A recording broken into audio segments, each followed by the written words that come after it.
welcome back to the Williamsburg Address. Today we are talking about our Outer Banks off-road adventure in 2022. What a story you're in for. And I will say up front, I know I am not the best storyteller, but I can fill in some parts. But Allison is a great storyteller, so she's going to be headlining this. Well, thanks for that introduction. Hopefully, I won't disappoint as we move forward talking about our crazy time in the Outer Banks in 2022. I'll start with introducing this is my microphone, which looks like a bunny rabbit or some type of animal mounted on my shirt. But if you're watching on video, that's my mic. Kayla has the nice professional looking black microphone. And I have opted for the animal looking microphone. Anyway, the summer of 22 was interesting, right? We were coming out of COVID and Mhm. vacations were more with your car. So Kayla and I found that we had a weekend off and we decided very last minute, I think on a Thursday night, Kayla, if you Yeah, remember, something like that. Uh-huh. I called you Thursday night. My daughter was actually out of town on a trip. She was on a school trip and had the opportunity to go out of the country. And so that deemed this would be a great weekend for us to jet away. So Yeah, 'cause we're just like, we have nothing to do. We need something to do. yeah. So last minute, Thursday night, around 11 o'clock at night, we booked the hotel down in the Outer Banks in Kill Devil Hills. There's a great hotel. It's right on the beach, has breakfast, easy access, and right centrally located. So it was a great location. We, of course, what do you do when you vacation or you go somewhere and you know somebody? We reached out to the Outer Banks Long and Foster agents, which fall under the Tammy Schilling team with Harriet and Tammy, who are great and super fun. And we had met them at a Gold Team event and we let them know we were coming to their town. Yeah, we did, and they were nice enough to say, "Oh, great," and we went and we actually stopped by the office there too, and we couldn't get in because nobody was there at that time, but we did stop by and we got to see it. It was a cool looking office. Yeah, so we drove down, we stopped by the Long and Foster office. Again, caveat, if we go anywhere in town where there's a local office, we tend to want to stop by and see how it looks and meet people Yep. there. And we took some nice little photos out there. And then the Tammy Schilling team actually, they have a house or they have property and like to vacation or hang out on the off-road beach. It's kind of the Wild Horse Beach, right? Mhm, yep. What's the official name? Do you know offhand? Was it Well, Korova? Korova. Yes, Korova, okay, there it you was Korova, go. see? Well, there you So, go. yeah, there you go. So you kinda get off and you would anchor to the right to go to Kill Devil Hills, to the left, you drive toward Duck, and it's a two-lane road, and you drive all the way up to the end till you get to Korova. Yes, and one thing we did was where were we staying? We were in Kill Devil We Hills? were, yeah. Okay. And we were like, "Wow, we wish we would have known how distant it was, because we coulda just came straight there instead of going down to Kill Devil, then to come back up, then go back down to Kill Devil, because we could have been closer to Williamsburg when we went home." That's right. So they had actually invited us to drive out on this beach. And at the time, I had a Dodge Durango. So it's, of course, off roading. And we're thinking, why not? Sure, we'll drive off and come on the beach to see you. Caveat, I've never driven on a beach before, Kayla. Me neither. I don't think you have. Never. Mm-mm. Never. I had been on a tour previous years where you ride in one of their off-road vehicles for about 45 minutes. They tour you around Korova, so I saw some of the houses that were there and the wild horses, and we got a tour, but I had never gone out without a tour guide. So we'll start with that. And here I am with Kayla, who's always my wing woman, my yes. Anytime I call her with some crazy idea of travel or doing something, she is it. I'm in. Yes, great. Let's do it. We'll figure it out. We'll figure out the details as we go. So they were kind enough to invite us up to the beach, which we excitedly accepted, right? And one of the Mhm. things about riding on Korova is you have to uh, decrease your tire pressure Yep. down. And I'll give an example again. You want to look this up if you're going to do this. Do not take any of our information as the accuracy of going on here. However, Yes, please do not. You do need to not. look it up.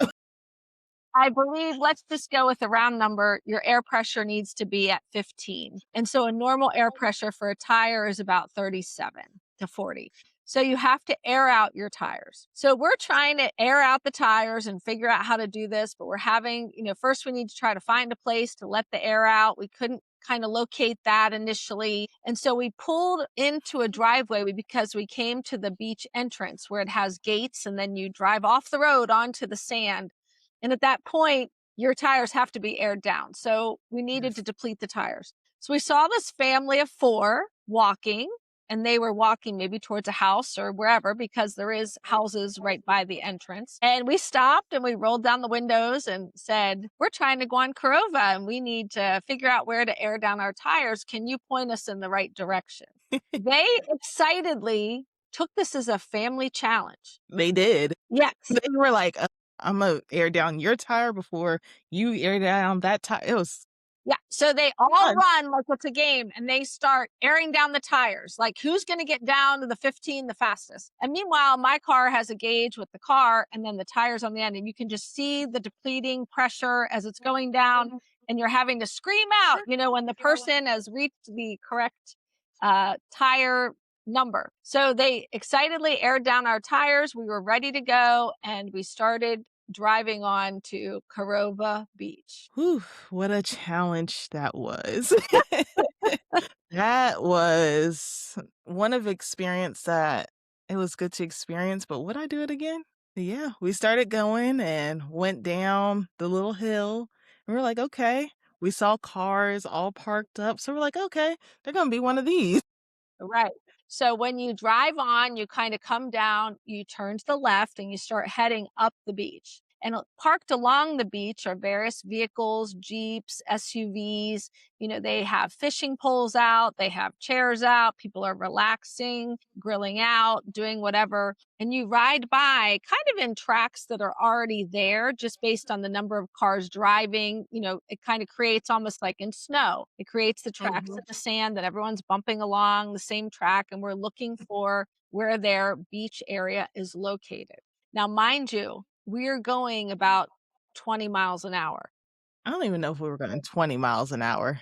I think it was more like 15 to 10. Okay, so we're very slow. We're in a long line of cars. People are looking where to go, where to park, what to do. So we're kind of following along. The beach, the ocean's to the right. So it's coming up. You can see that. There's some houses that stick out a little bit further out from the sand is receded. Houses, right? Some of them have been washed away, but they kind of are still there. So you're coming around those and merging. And I have Kayla pull up on the maps on her phone to see how far away we are from their campsite or their destination of where they're going to be. And they have a big area with tents, vehicles, a lot of families, everyone's hanging out there.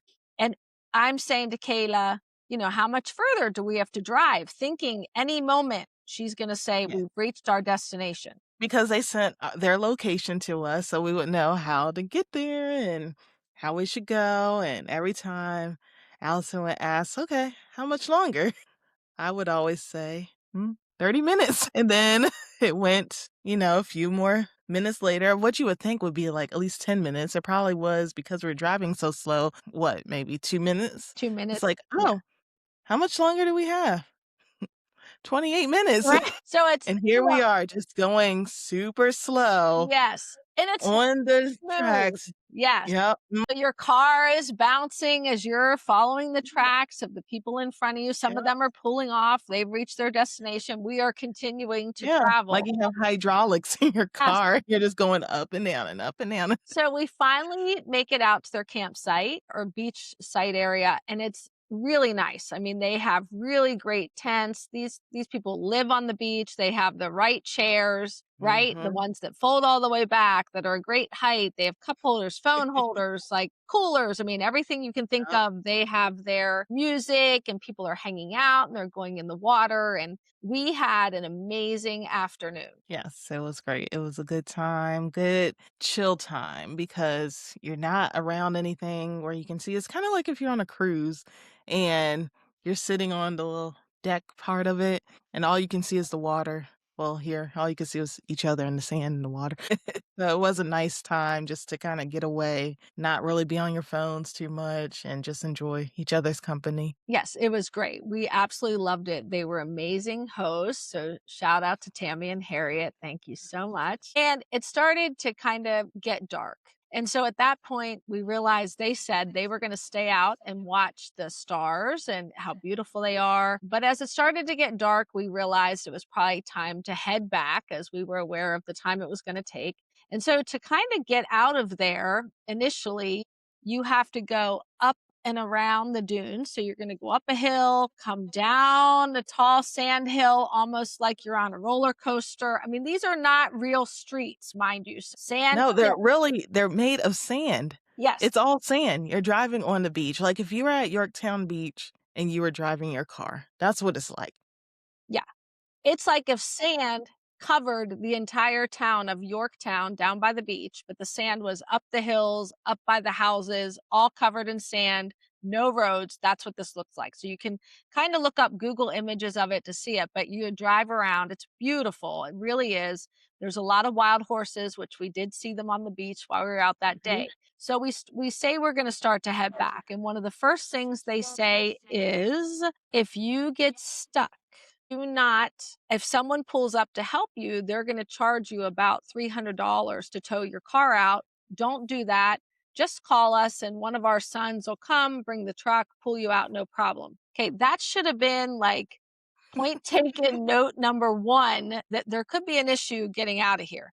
But we're Mhm. confident women, we're strong minded, right? So we're like, we got this. It's for the recommendation. We'll be careful. We're gonna start heading out. So we turn around again. We have to go up the dunes, go around this sand neighborhood where all the streets are sand, come down this giant hill to start And back. mind you, the tide is coming in, Yes, so we can't forget that. the tide is coming in, set the stage, you start to go back. And what do you realize? All the cars that we saw parked there that were grilling out and hanging out and spending the day with their family and friends, they've all left, Mhm. all of them, because it started to get dark. Yeah, So and it wasn't even dark. It was like, what, maybe 5:30 I where it think started to get dusk yeah, more. yeah. Yeah, it wasn't dark yet, like, you couldn't see the sun wasn't gone. The sun wasn't gone, and mind you, when you go back, the other part is the divots of the road that we came on, now the sand has shifted a little and the Yep. divots have changed,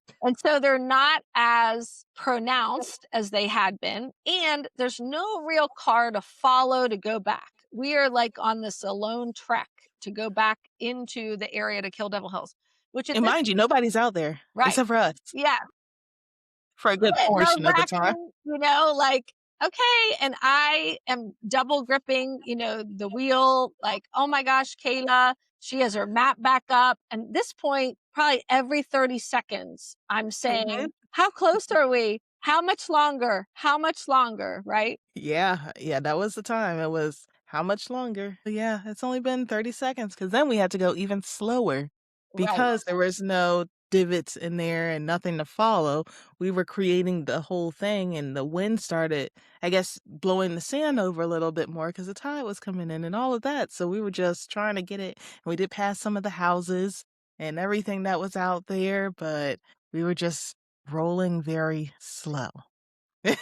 And with that, mind you, there are no street markers out there. So you don't know exactly where you are on the beach, just Mm-mm. FYI. Yes. So as we start to leave, the sun is starting to go down. The sun's kind of coming off of the ocean. It's absolutely beautiful. And I think, Kayla, you suggested I did. good, 'Cause why that not? why not? We should try to get a photo of my Durango out on the beach because when are we ever going to do this again? We should Exactly. capture the moment. If you've It was a listened to our beautiful podcast, we say capture the moment. mhm. We surely did. We captured that moment, We and cap- Allison, she got there, backed it up closer to the water, not too close to the water, because we were like, "Oh my goodness, okay." So, Had the car got kind it. of backed up, opened the Mhm. sunroof. Kayla says you should come up out of the sunroof and I'm Yep. going to go out and take your picture. Okay. So Kayla gets Takes the out. phone. Yep. Yeah, get my phone, get out.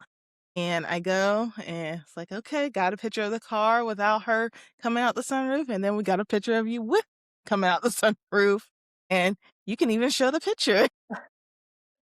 So here is our Yeah. beautiful beach photo. Yes. It is beautiful. I mean, that is a advertisement right there. That's right.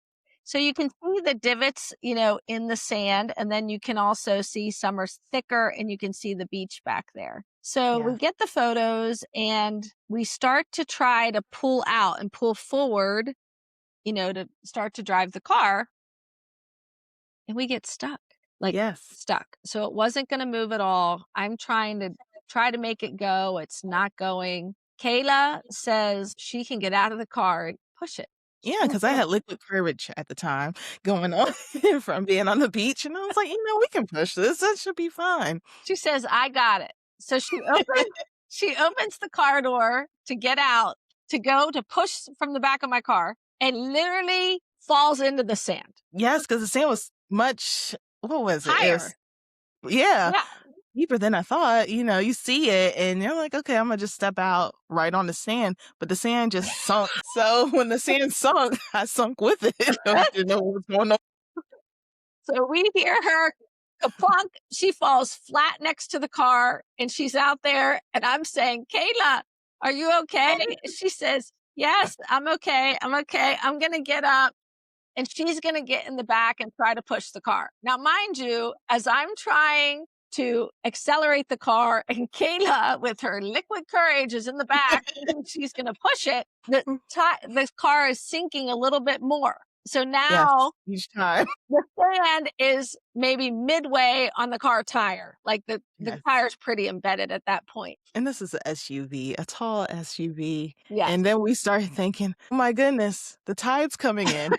Are we gonna be out in the middle of the ocean?" We need to get out of here. Yes. So we call back to Tammy and Harriet and we say, "Hey, FYI, we are stuck.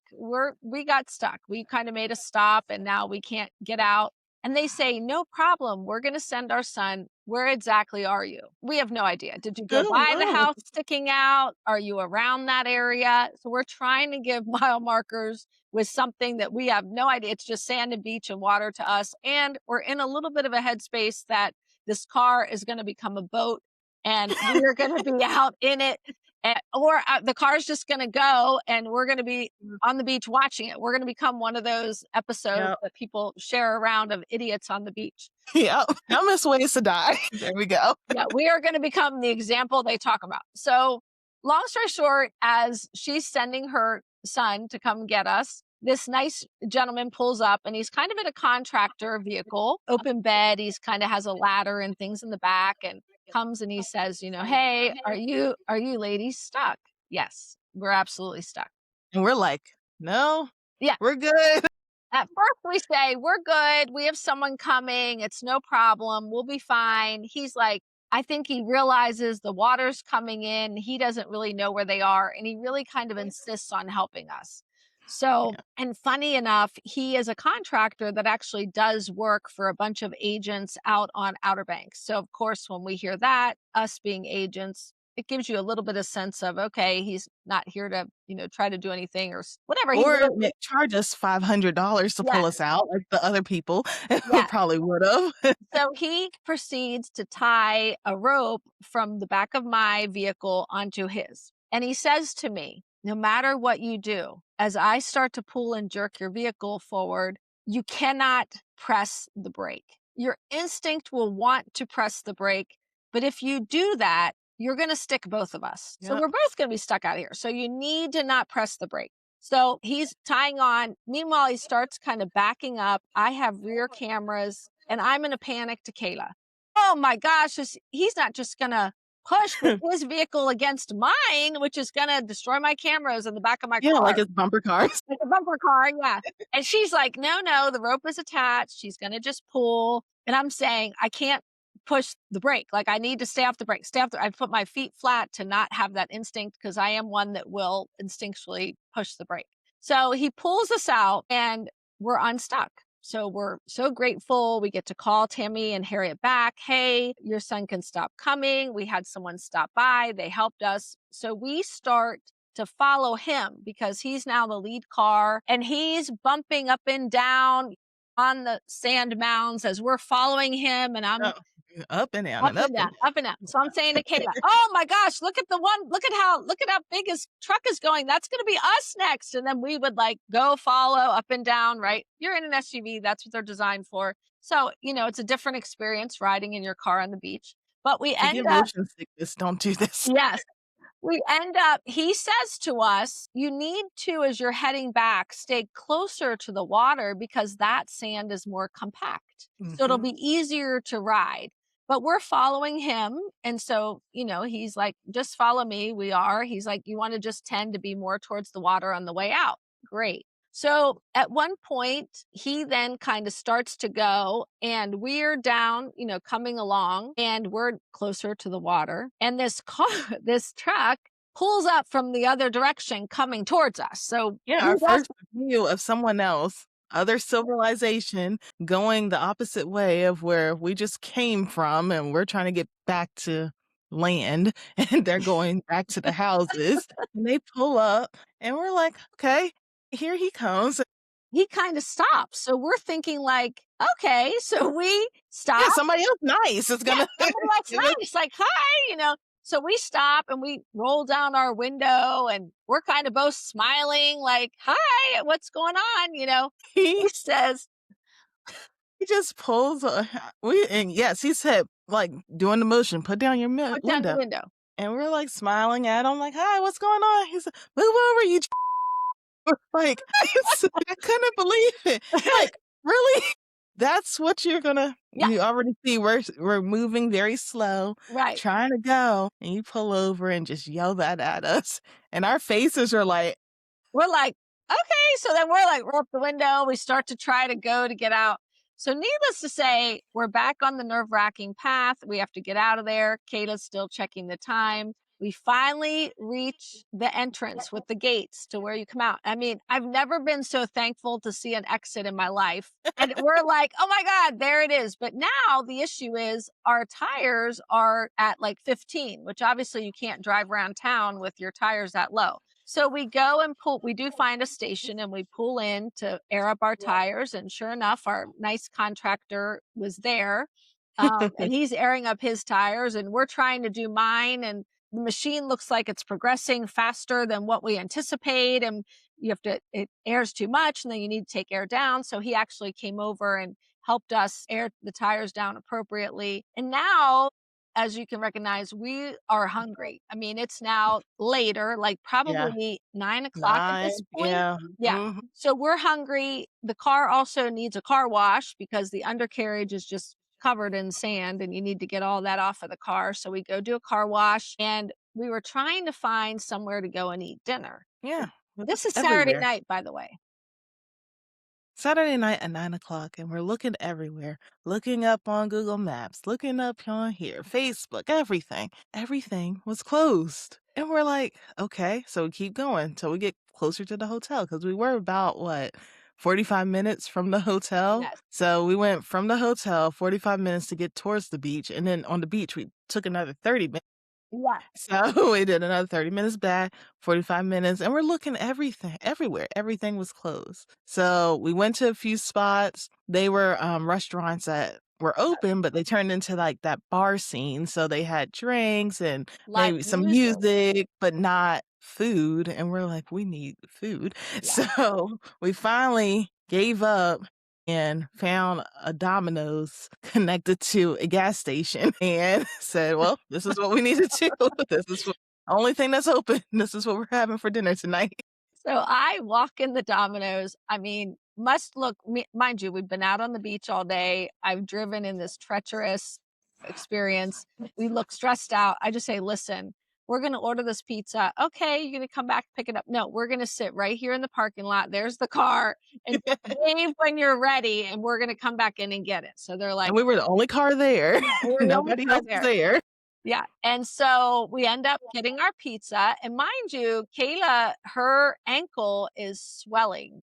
she's having some issues from falling down with her ankle, and so she has it raised up on the car and kind of we need to get back to the room. We're gonna have our pizza. I go and get Kayla ice. I get Oh. her set up in the room with, like, her leg raised, ice on it. We couldn't believe it. But what I will tell you is it was an amazing experience. It was beautiful. I've never seen anything like it. I've never had the opportunity to drive my car on a beach. That box is now checked for me. Like, I won't Yeah. go on it again, um, unless Unless it's I'm being somebody else's driven. car. Yeah, Yeah. unless I'm Or being like a tour driven. guide. But it was really, truly an unforgettable experience, and I Yeah. wouldn't trade it for the world, and I think part of life, as we always say, it's just saying yes. You know, when you Yep. get asked to do something, and we are ones that I don't have to have every detail figured out. I always think that we can figure out sometimes when we get there what's going to happen. And so, you just end up having these great experiences that turn into great stories. Yes. Yeah. The next It did. morning, we went out. Our room was beachfront, so we went out and sat on the beach in chairs and watched the ocean and got to talk some, and then The we met. car was in a parking spot. Yeah, the car was there and it was in good condition. And we decided we wanted to go out to breakfast. So we reached out to another local friend, Lauren, who we asked her, her family goes down there quite a bit. And so we wanted to know where a good place was to get breakfast. So I text her and I say, hey, Kayla and I are down here in the Outer Banks. Where would you recommend for us to get breakfast? And her text back to me is, eat and get the hell out. And I'm like, right. I know. Yeah, we are. We're going to leave. We know traffic is bad. Where would you Yeah. recommend us to get breakfast? And she types, eat and get the hell out. And I say, yeah, I got it. We are. We are. We're going to get out. We're actually going to plan to see some more things today, but we just wanted to know breakfast. Well, the restaurant is eat and get the hell out. That's the name of the restaurant. And we're like, "We know, we're gonna traffic is bad and all of that. We're gonna do this and do that and wait till traffic goes down." But why do you keep saying this to us? So we found the restaurant. It was actually right near our hotel. Mhm. And it is called Eat and Get the Hell Out. And they have the best, I will tell you, pancakes are humongous, bigger than plate sized. You can buy an individual at that time, an individual pancake was $6. But it's very busy. I thought the food was great. Like, I really liked our breakfast, and we went and had breakfast. And then we went down to this other area of the Outer Banks that has kind of an old settlement. So it's called the Lost Colony. And they had a nice museum and stuff. We just kinda stumbled upon it, because we went to the what was the gardens before. Yeah, so the Elizabethan Gardens are down Okay, there. that's what it was. So we were Mhm. going to the Elizabethan Gardens to kind of tour that area. And it was designed by gardeners, but it's in honor of Queen Elizabeth. So there's different statues and garden areas. It's very beautiful. That They have was a beautiful. nice gift shop. Um, and it was very relaxing. So we were excited about kind of going and walking through these gardens and seeing all the different flowers and plants and what's in bloom. And then we noticed this Lost Colony, which is a national park. So there is a national center, visitor center that's open. They do have tour guides. You don't pay anything to go and listen to them talk. But the Lost Colony was actually one of the first areas that they actually tried to come and create a colony, where Yeah, later we to had settle. Jamestown Mhm. settlement. They tried to settle here in the Outer Banks and they were unsuccessful in that area. However, there's areas that remain that you can go down to the beach and walk through there and see where the boat actually came and landed for the first time. There's a round area of where they had hid or lived. It's not as what would you say the word, like, it's not like Colonial Williamsburg or Jamestown. Like, you're not gonna No. there's Yeah, not it's, reenactors or, like, people walking around creating the scene for you. You're gonna mm-mm. have to go in the museum and kinda read and see what they have. Yeah, it's kind of like not as much as Yorktown, but if you were just kinda going to Yorktown just to be able to see and read some of the spots, but it's not as large or a lot going on there, but it was cool to see because as people that love to learn more about history and all of the other things. One thing the tour guide said was, "You never hear about this one because it was unsuccessful." So they're not gonna boast and boost about all of the, their unsuccessful tries. That's why you have more of Jamestown and all of that. And I was like, "Oh, yeah, that makes a lot of sense." I wonder how many more lost colonies there are, that there are smaller museums where you can go and you can walk through, and they had the spots of when they had what was it? It wasn't war, but they were trying to do something, and remember that the ground was all big and they Yes. dug into it? Yeah. That's the area I was talking about, and I think that was an area of protection. I think that was Yes. an area they would go for protection. What was interesting, and listen, we're not full historians to know the whole story, so what I would tell you is you can look this up and read about it. But when one of the original people went in order to get permission and backing to try to come to find land, and he brought his daughter on the boat, Mhm. and she was pregnant at the time. And so he believed in it so much that there was gonna be a better life here and they would be able to establish life here that he did bring his daughter. She gave birth to the very first, as you would say, what will become American citizen, and her name is Virginia Dare. Mhm. And so she was born there. What ended up happening was there was various trips made back and forth, and at one point, the colony had to move, and there was a map left with a sign of kind of secretly marked of where they moved to, and that actual map, or maybe it's a replica of it, is on display in the museum at the Lost Colony. Like, it's pretty incredible to go and read and see artifacts and kind of read about what was going on during that time. And of course, as we know, that water, it's more sandy water, right? So you're probably they were Mhm. getting sick or having certain issues with settling. It's more low lying, where we know Jamestown, there was also, some issues and they moved a little bit to higher ground as well based on the water and brackish and getting sick. But it's an amazing spot to check out.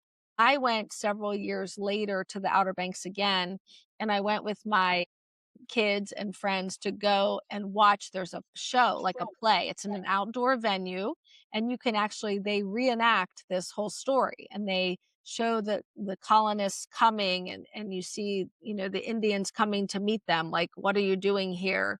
And "Who are you?" And you hear about that relationship and kind of what goes on. And so they do have a big boat that sails up during it. There's also an area of encampment you can visit, as well as there's 2 boats, I believe, that are there that are permanently docked that you can tour those boats and kinda see the small spaces and where people had to live to be able to come across. I mean, it really is amazing. Jamestown Mhm. also, to come back to Williamsburg, has boats docked that you can do the same thing. You can get on and tour them as a part of the settlement. You can tour the settlement where they live, but they just have a little bit more of the structures and the history there than they do at the Mhm. Lost Colony, that basically nobody really ended up living there permanently. Jamestown, they were able to live there for a period of time. And that's what they talk about in The Lost Colony. It was referring to in 1587. I just looked it up because Okay, I good. know we heard about it, Yes. but it was a group of 117 or 118 men, women, and children that left England on a ship the size of a school bus to start the nation's first permanent village on North America. And the reason they call it the Lost Colony is because nobody knows what happened to any of them.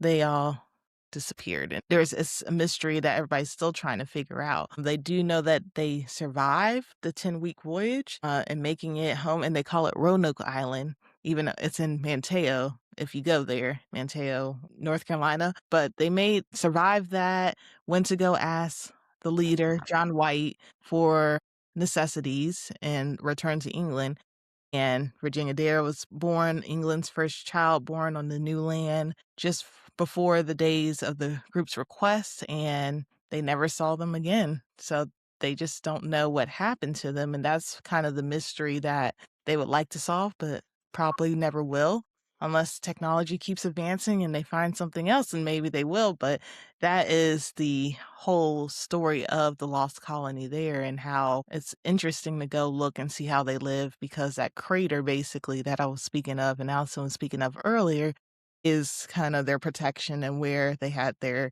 huts and houses and all of that to be able to stay. But it's very natural, I would say. And like I said, you can walk on some of these paths that are wooded and you can get out to the beach where they actually landed. So you can see that. And I remember them saying, even up to several years ago, somebody had found an artifact there because, as we know, Mm, water is coming and receding and yep. moving and twisting. And so they were very surprised something was found. But they do have all these different things on display in that museum, which is free.